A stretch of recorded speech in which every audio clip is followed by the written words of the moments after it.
last 18 years in my medical practice, I have found that though a lot of people have suffered and though there's so much information on heart disease out there, there still is a lot of ignorance out there. There still is a lot of ignorance out there. And today actually we live in an age of the alternative facts, that term has become popular. And with WhatsApp and with this misinformation going, I thought I'll try and clarify it and write a book called The Heart Truth. The idea is to educate the readers, plus to remove fear from the minds of people with heart disease that now their life is over if they've suffered. In fact, I believe that life begins after heart disease rather than ending after heart disease. My motto for my patients is they should be better than before. In my prologue, actually I have a brave heart crossing the finish line of the Bombay Marathon, not the 21 kilometers, the full marathon, after bypass surgery. And the media mobbed him, wondering why, because he was the first person to run the full marathon in Mumbai after bypass surgery. And in fact, Dhananjay Yalurkar is sitting amongst us, so Dhananjay, can you just stand up for a sec? So since then, he's gone on to run Berlin, Chicago, New York, and a number of other full marathons as well. So basically, I wrote the book to dispel myths around the subject, to give confidence to people that life begins after heart disease and doesn't end after. So that's the reason for writing it. That's so interesting. Thank you. Now that we have covered the prologue of the session, I invite you and and John Abraham to please unveil the book.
First of all, a very good evening to all of you, and congratulations to Ashish Contractor for the launch of this lovely book.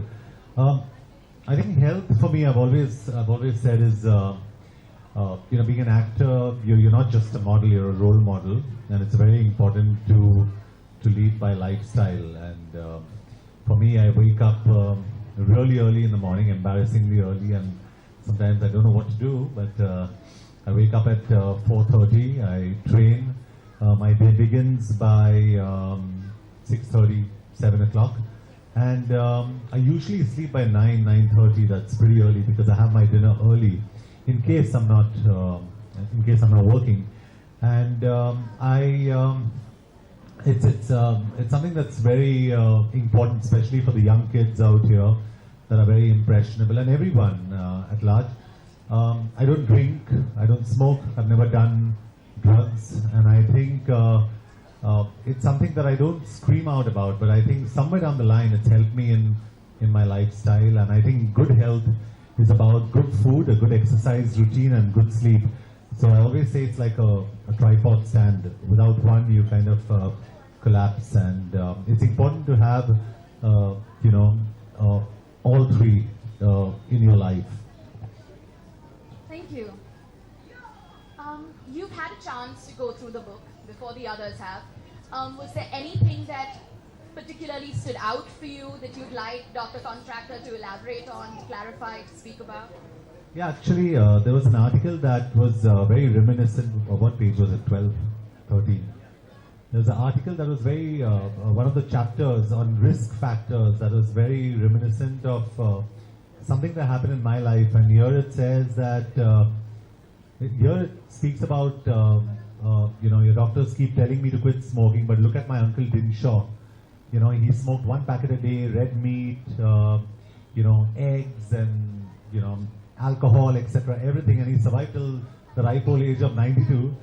And on the other hand, there's another guy called Mahesh who only had boiled foods and was a sannyasi and, you know, walked 5 miles a day, and he had a heart attack at 48. And Ashish, you know, this actually happened in I mean, I experienced this with my father's 2 best friends. One was a Bengali gentleman who drank, smoked, everything, and he lived till the age of 90. And the other gentleman, a Punjabi gentleman who never drank, never smoked, you know, died of cancer. And he had a heart attack early in his life at the age of 50. And he was gone by the time he was 55. So, don't people ask you this very often, that what is smoking and drinking and, you know, a crazy lifestyle got to do with, and look at these people, these are examples out here. So to answer that, actually I get that asked all the time, and let me explain it in the concept of risk factors and driving a car, because everybody understands driving a car. Let's say you're driving a car on this road on Friday at 5 a.m. and you're driving at 20-30 kilometers per hour and obeying all the rules. The chances of you having an accident are very slim.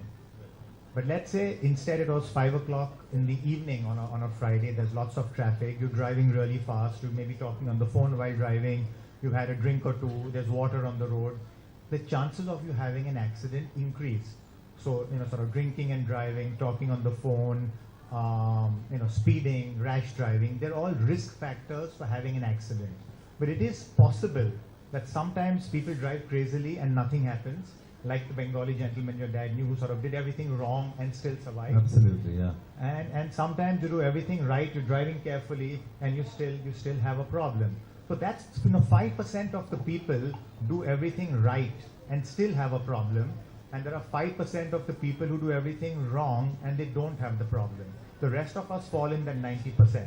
So, you know, things like cholesterol, blood pressure, adequate sleep, exercise, all of those are the risk factors which really lead to heart disease. And the more we keep it under control, the less the chance of us having a problem. I think this would be the most relevant and popular question for you. What are the